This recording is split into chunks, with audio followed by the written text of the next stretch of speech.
call this meeting of the Elections, Finance, and Government Operations Committee to order. Welcome back, everybody. It's good to be back here with you guys, and I'm looking forward to a productive session.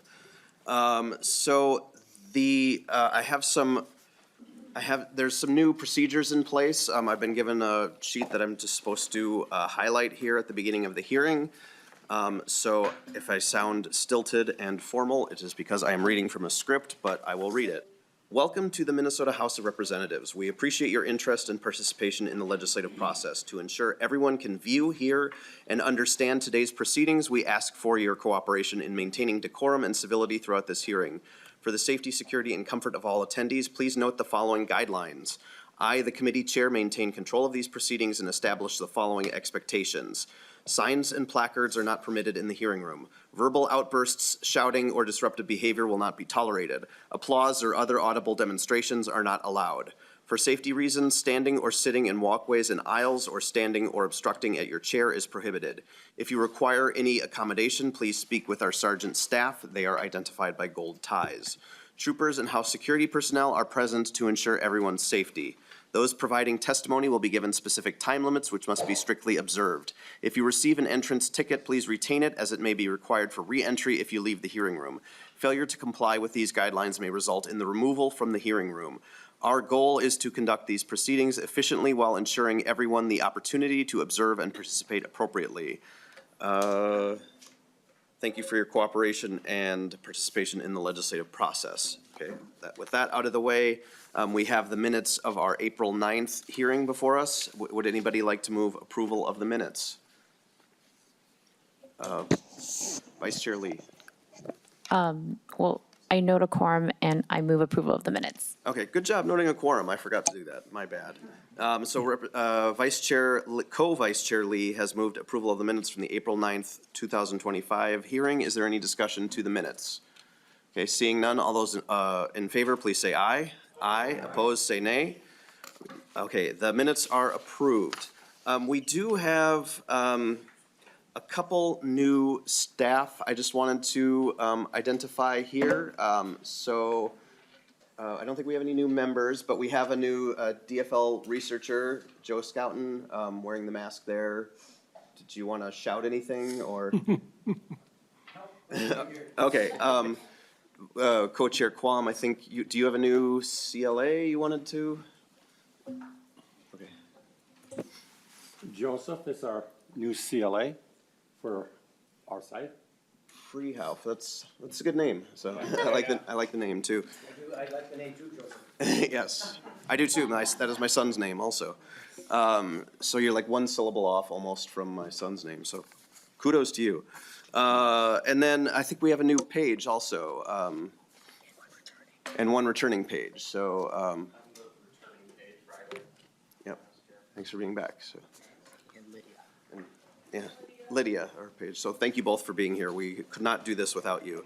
So today we will be hearing from the governor's appointees to the Minnesota Campaign Finance and Public Disclosure Board. This board plays a critical role in protecting the integrity, transparency, and fairness of our elections and public decision-making. Its work ensures that Minnesotans can have confidence in our campaign finance system and in the disclosure of money in politics. As members know, our role today is to review the qualifications of these appointees by giving them an opportunity to share their bio, experiences, and perspective before member discussion. And we have the director of the Campaign Finance Board, Jeff Sigurdson, here, who's going to go into a little more detail about the role of the board. So welcome back to the committee. Please identify yourself and then proceed with your remarks. Thank you, Mr. Chair. Jeff Sigurdson, Executive Director with the Campaign Finance and Public Disclosure Board. As the chair mentioned, the board is, 4 members of the board are before you today for their confirmation. Is your mic on, or just want to make sure it is? Is that better if I lean into it? I think yes. Okay. Thank you. Okay. I believe the board is one of 2 entities which come before both the House and the Senate for confirmation. In addition to appearing before this committee, it will also go to the full floor for a 3/5 vote to be confirmed. Typically, a member serves for a 4-year term, although we do have some individuals who are filling vacancies, and so if you look at their appointments, it's not always for a 4-year period of time. Just a couple basic facts about the board. No more than 3 members can represent any particular party, so it's always a bipartisan board. 2 members must be former legislators, but they can't be of the same political party. 2 members must not have been a public official or held elected partisan office or hold a position in a party higher than precinct delegate for 3 years prior to their appointment to the board. And then we have what are called unlimited members, which basically means that they can hold any of those sort of positions for the 2 years, for the 3 years prior to appointment. A board member after appointment cannot be a lobbyist, officer of a political party, or candidate for a partisan office. Just talking generally about the role of the board really is the deciding factor, of course, for any investigation that the board conducts. Staff prepares documents and conducts the investigation, but it's the board that decides whether or not all of the allegations were proven. They apply their understanding of the standard of the law. They consider the evidence provided and in many cases direct the board to acquire additional evidence. They hear direct evidence or statements from those who have been brought before the board on a complaint. They provide direction to the general community through advisory opinions. They direct the staff in terms of how to develop the website and other communications that the board produces to provide better disclosure to the public on what the board does. It's a lot of work. Our last board meeting for February meeting, the executive session material was 356 pages long, and the regular session was about 60 pages long, and they will have 1 week to read that. So it is a significant undertaking. Luckily, there are people who are interested in politics and who are willing to make that for the rich payment of $55 per diem. But we really appreciate their guidance and for their willingness to serve on the board. Before you today, I'll just do a quick introduction and then I'll get out of the way. We have Chair David Asp. He is seeking a reappointment for a term ending in January of 2030. He is the chair this year. Chairs typically serve for 1 year. It's an appointment, or I should say a selection that's made by the other board members as to who will serve. We have remotely Vice Chair King Banaian, who's a former Republican representative for a term ending in January of 2028. We have Steve Swanson, who's also up for reappointment for a term ending in January of 2028. He's a former district court judge, and he identifies with the DFL party. And then we have Charles Spevacek, who was appointed this month for a term ending in January of 2029, and he also identifies with the Republican Party. And if there are no further questions, I will get out of the way. Thank you, Director Sigurdson. So if you could, I'm sure you'll be staying around too if any questions come up. So members, in your packet, you have bios of the 4 nominees we'll be considering today. Members of the public, those are posted on the committee website, so you should be able to see those. I'm going to take the nominees in the order of which they were appointed originally, starting with the one furthest back, going to the most recent one. So just so everyone knows, the order is Stephen Swanson, King Banaian, David Asp, and then Charles Spevacek. So Stephen Swanson, yep, you're looking ready to go. So if you could just identify yourself for the committee and then proceed with your testimony. Oh, I'm sorry. Yeah, okay, you're here remotely. Got it. So if you could just identify yourself and then proceed with the testimony, that would be great.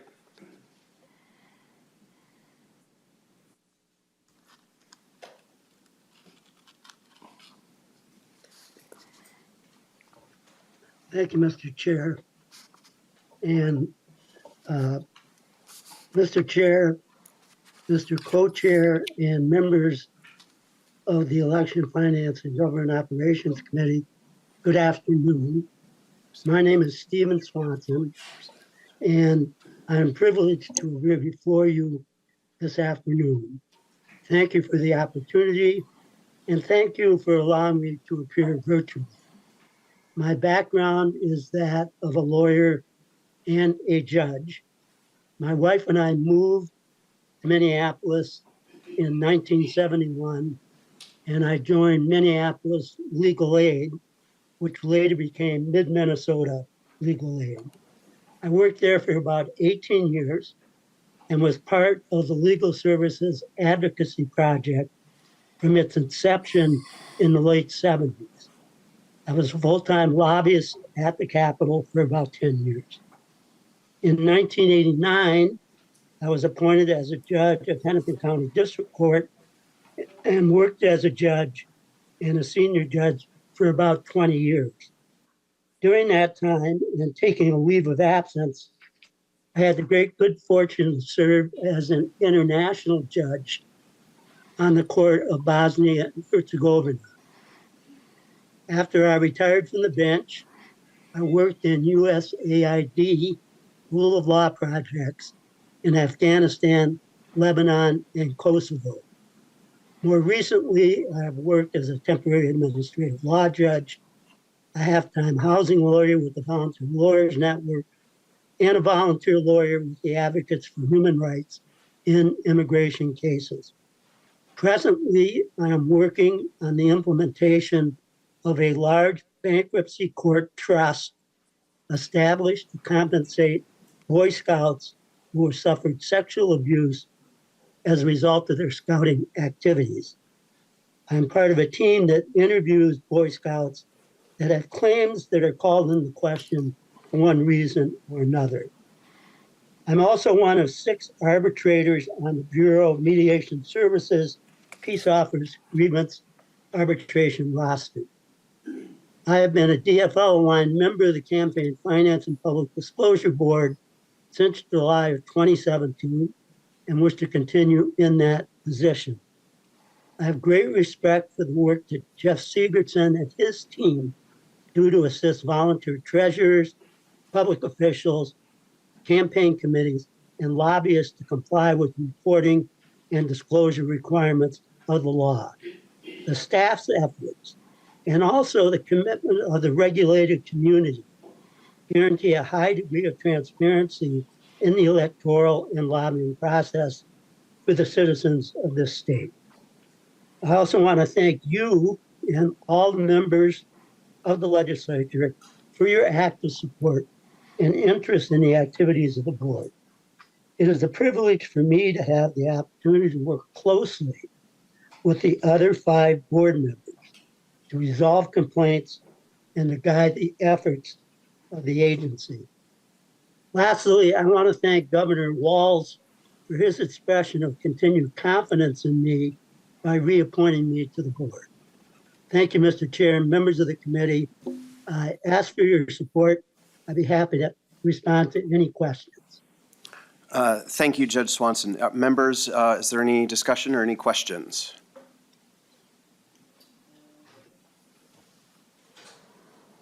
All right, well, thank you for your service, Judge Swanson. And I suppose with no discussion, I'll move that the appointment of Stephen Swanson to the Campaign Finance and Public Disclosure Board be recommended to be confirmed.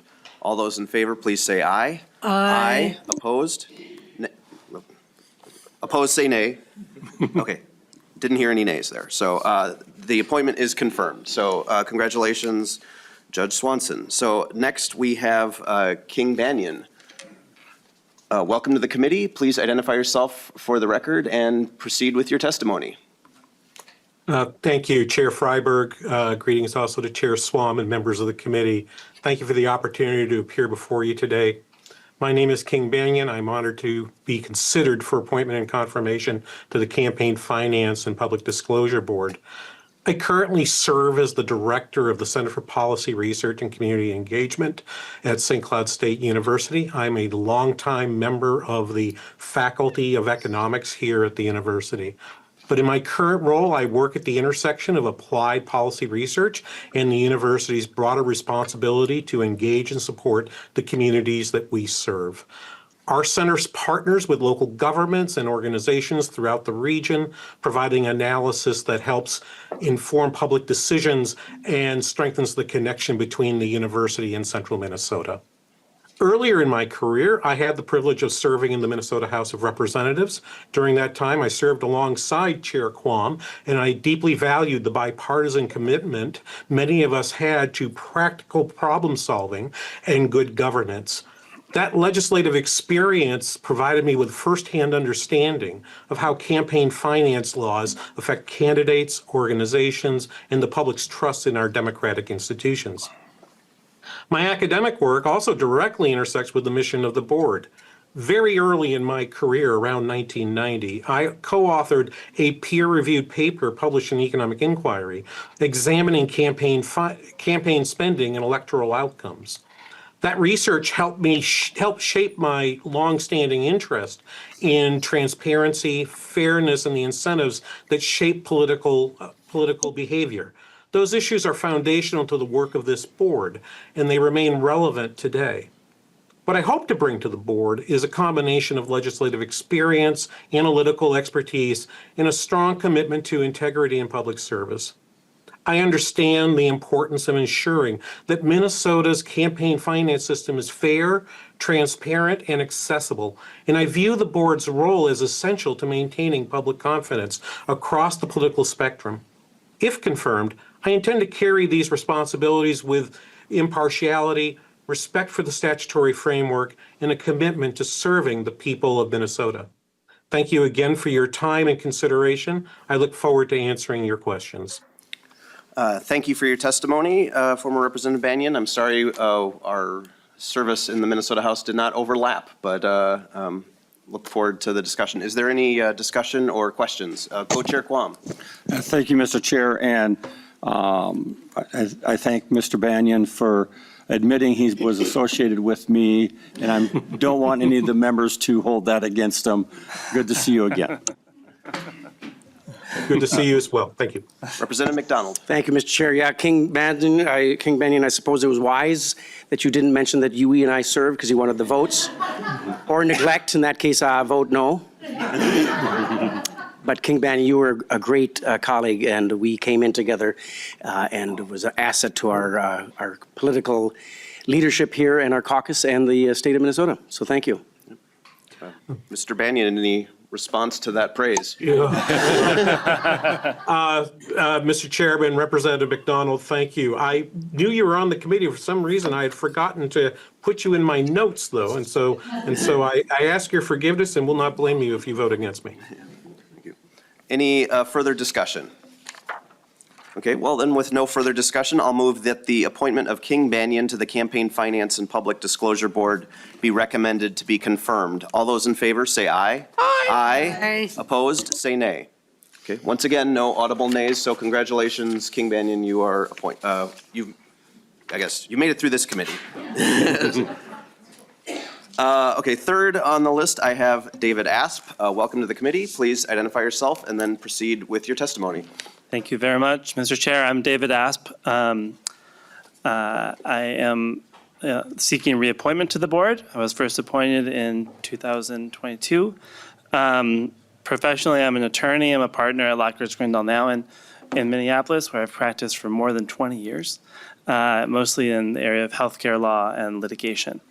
Also, my experience coming up to this board has been as some political involvement as a volunteer, always. Once, as Representative Acom noted to me, as a candidate for Minnetonka City Council in 2009, which was very unsuccessful, but a great learning experience for me.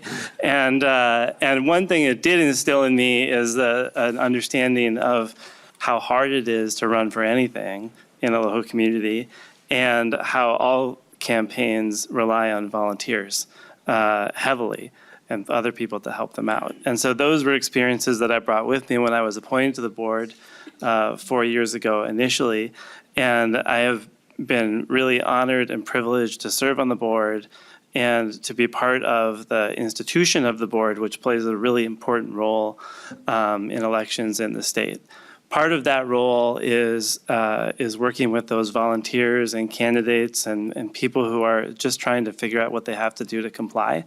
And I think the board and its staff especially has done a really tremendous job of making what are sometimes counterintuitive requirements clear and helping people to comply and get information they need. And so I just note that the board is called the Campaign Finance and Public Disclosure Board, because part of the role is with campaign finance, and part of it is disclosure. And so our role in working with candidates, volunteers, lobbyists, others who are trying to figure out how to comply, is partly helping them comply and then partly giving information to the public so that they can determine what people are doing and how money is being spent in campaigns. And so it's really have enjoyed the chance to work on the board over 4 years. As Mr. Sigurdson mentioned, I served as chair 2 years ago. During that time period, the board was involved in rulemaking, which was its own type of extra work and process that we all learned a lot going through. And I think came out with some rules that are very helpful to the public as they're figuring out how to comply, and also bring some clarity in areas where we had a lot of questions. We also worked on a number of enforcement activities in areas where, the balance, I think, from my perspective, has always been is you really want to encourage people who are trying their best to comply and make a mistake to keep trying. And sometimes when there are volunteers, it feels really punitive to work as hard as you can and then get a fine at the end of it when you didn't know. So I think we're trying to take that balance against making sure that we are enforcing the laws that you pass and holding people accountable when those laws are broken. So that's the balance that we've taken with those enforcement activities, and I think generally have been really successful. So I'll stop there, but I should also mention I really do appreciate the staff of the Campaign Finance Board. They do a really tremendous job of being detail-oriented. We get these packets that are hundreds of pages every month, and then go through them and think of questions. And so not only do they have to understand that we have, but they have to answer our questions about it, and sometimes the questions don't make as much sense as it seems like to me they should. But they've been great at being detail-oriented and then being accessible to the public. So I really do want to take a minute to thank the staff for their work on the board as well. And thank you for your consideration. Yep, thank you for your testimony, and for the record, I agree with your assessment of the staff of the Campaign Finance Board. They are also very accessible whenever candidates have any random question about permissible expenses or, just question, any sort of campaign finance question. So appreciate that. Members, is there any questions for Mr. Asp or any discussion? Representative Coulter. Thank you, Mr. Chair. Actually, general question for Mr. Sigurdson, if that's okay. I thought I heard you mention that Mr. Asp is the current chair and Mr. Banaian is the current vice chair. Did I hear that correctly? Director Sigurdson. Mr. Chair, Representative Coulter, yes, sir, you did. Okay. And I want to obviously state at the outset, doesn't raise any concerns for me as far as the confirmations go or anything like that. But it did strike me that both the chair and the vice chair identify as members of the same political party. Is that usual? Again, it doesn't raise any concerns for me, but I could see how it might raise some questions for others. Director Sigurdson. Mr. Chair, Representative Colbert, the chair last year, Ferris Rashid, it was a DFL member. It does typically rotate, but it's not always the case. The person who would have normally been viewed for vice chair is former Senator Carol Flynn, and she wasn't interested in serving in vice chair because there's sort of this almost expectation that the vice chair will probably be the chair the next year, and she simply wasn't interested in that, and so it turned to Mr. Banaian. Representative Coulter? Can I speak to Mr.? Sure, Mr. Asp. Yeah, and I'd like to address that too, because as board members, we're the ones who decide who's going to be chair and vice chair. And we do try to balance them, to have one as vice chair and one as chair generally. It just didn't work out this year because of the circumstances Mr. Sigurdson explained. Yeah. Any additional discussion or questions? Okay. Seeing none, with no further discussion, I'll move that the appointment of Chair David Asp to the Campaign Finance and Public Disclosure Board be recommended to be confirmed. All those in favor say aye. Aye. Opposed? Say nay. Okay.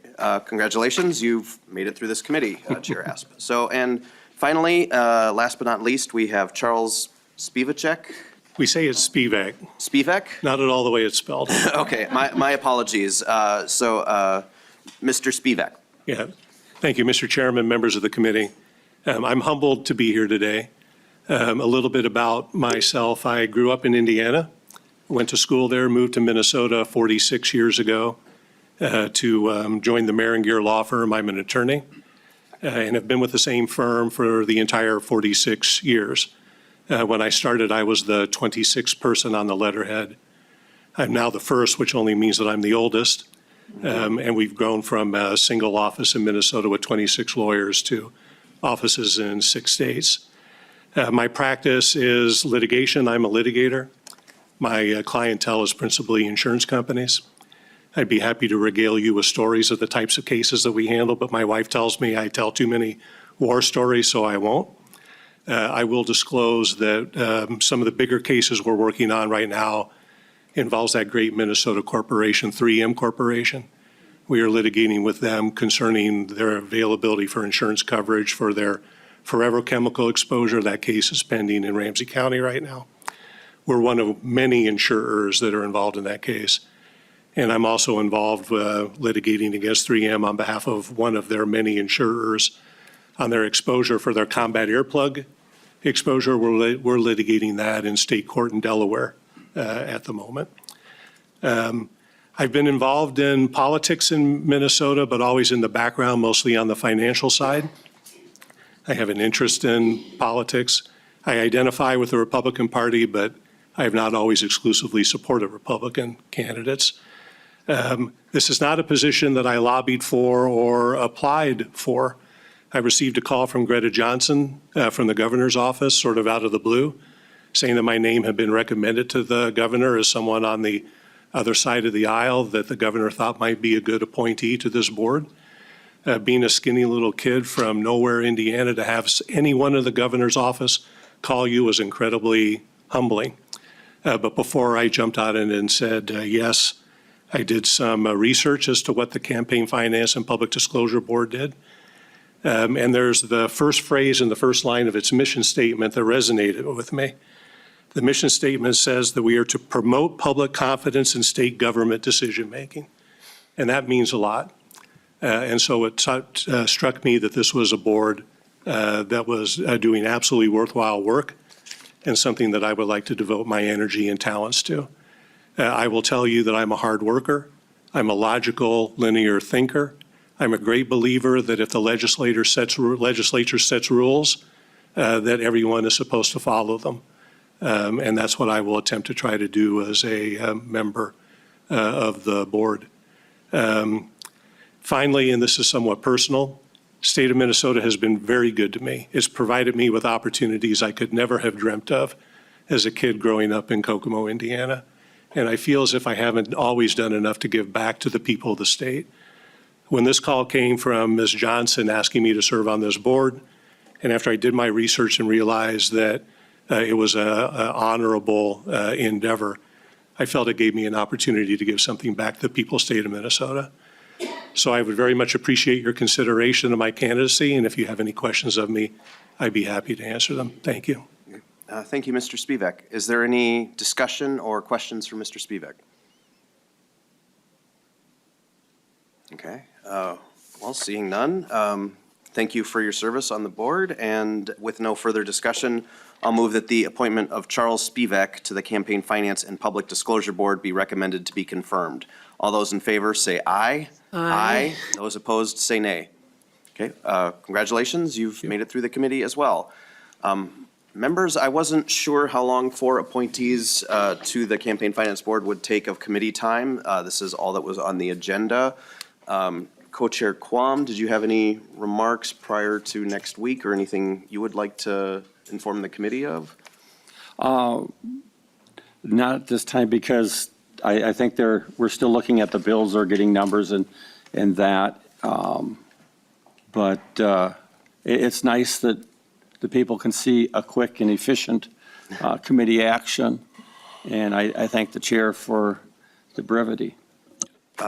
I think, thank you, Co-Chair Quam. I think, I accept your thanks, but I would thank the members also for the brevity.